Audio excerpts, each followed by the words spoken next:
জীবনে কখনো হতাশ হবেন না। জীবনে যাই হয়ে যাক না কেন কখনো হতাশ হবেন না।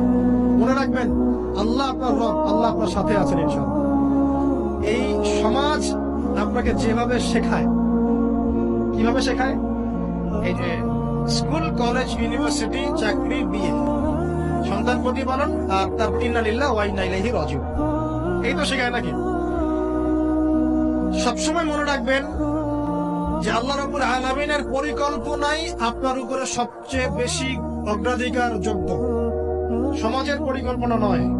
পরিবার আপনাকে চাপ দিচ্ছে, চাকরি পাস না, পড়াশোনা করিস না, হ্যাঁ পড়াশোনায় কেন তুই 80 নম্বর পাইলি না, কেন চান্স পেলি না, কবে চাকরি পাবি, কবে আমাদেরকে দেখবি, খাওয়াবি, পড়াবি, এই যে চাপগুলো চারপাশ থেকে আসে কিনা, এতে করে অনেক যুবক দেখা যায় মাদকাসক্ত হয়, অনেকে দেখা যায় আত্মহত্যা করছে, করছে কিনা ভাই? এই শব্দটা থেকে আমি এই পয়েন্টটা আজকে লিখেছিলাম যে